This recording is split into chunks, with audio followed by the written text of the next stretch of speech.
Well, hey, good evening. We're back. It is day 15 of our seed starting adventure.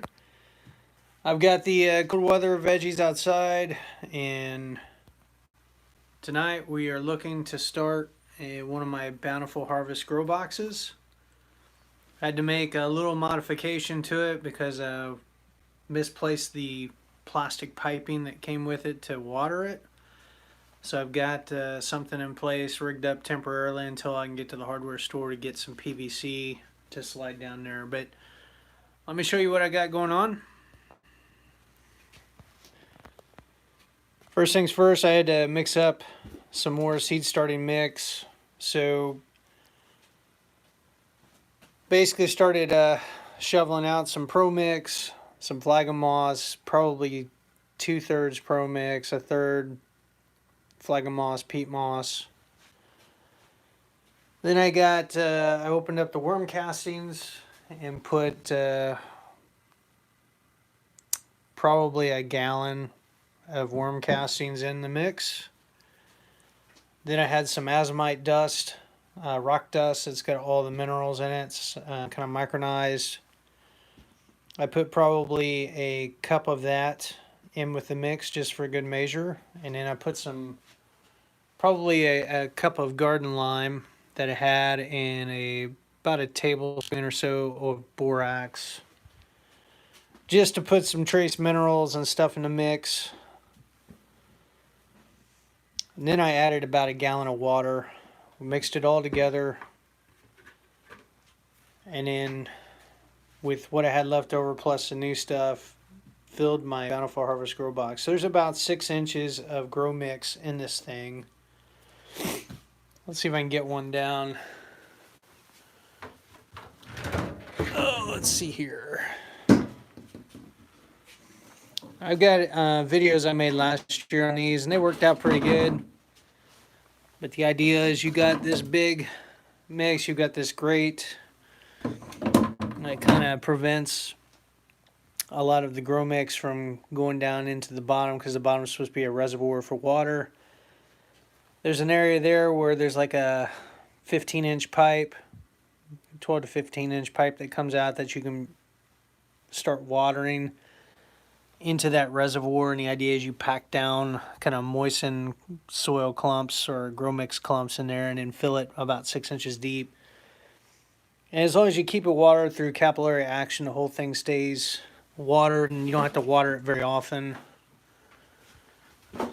But when you do water it, you can put quite a bit of water in there and then not have to worry about it for a while.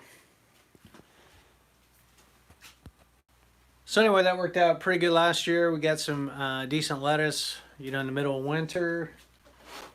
So the idea is I want to get these started again, especially since I have lettuce sprouts.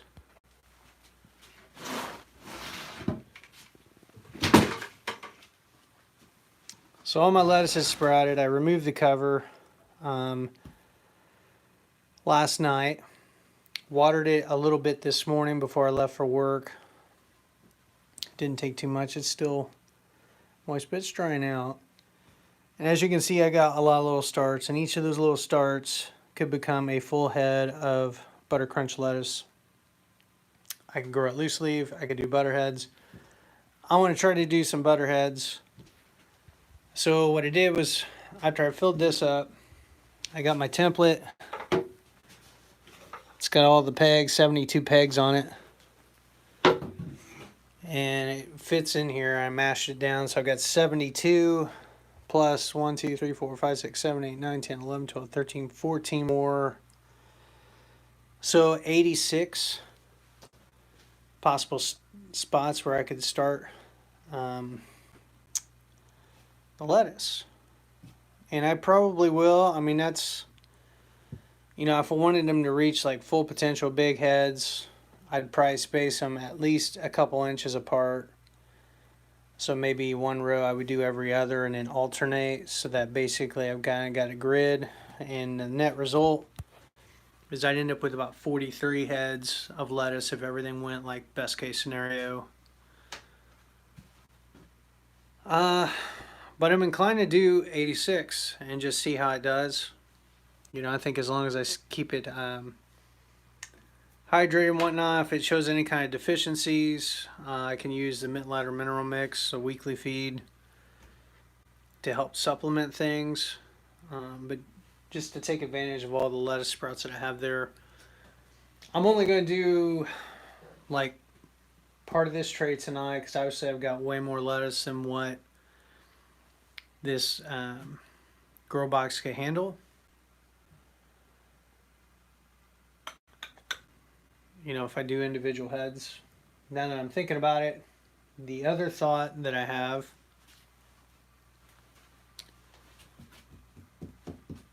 is to maybe space this out and do solid rows and just space them out farther so that even though they can't reach their full potential as far as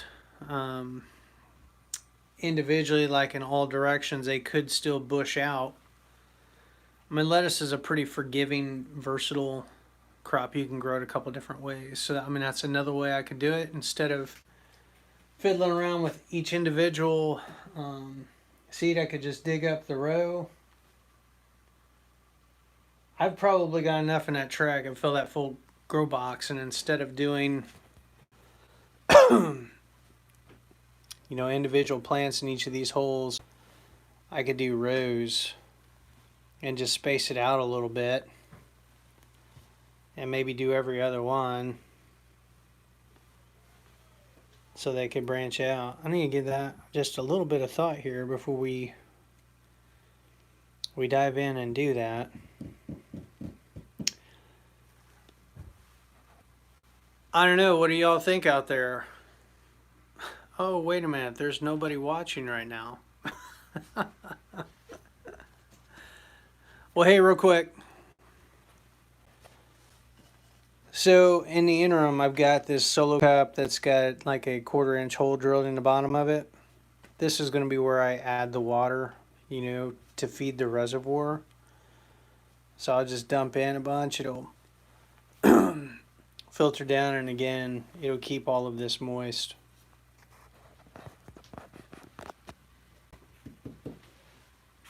How many heads, how many things of lettuce do I have here? There's an awful lot of lettuce there.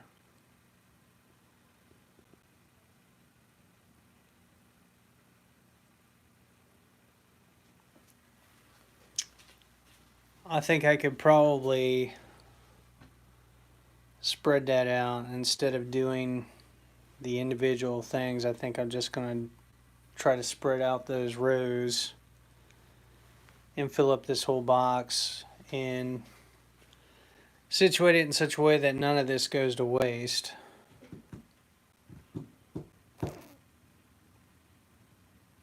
I think that's what I'm going to do.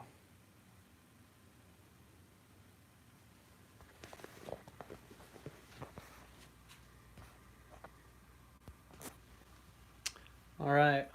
One last thing before I get started on that, let's check in on the pepper seeds.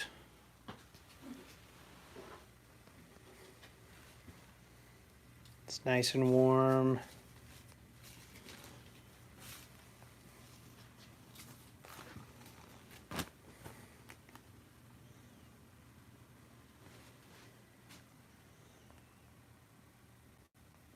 I don't see anything that's sprouted just yet.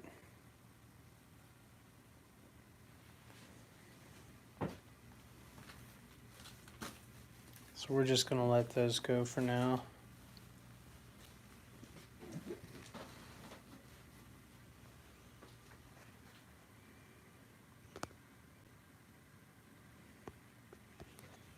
All right, let's go ahead and get this up on the tripod.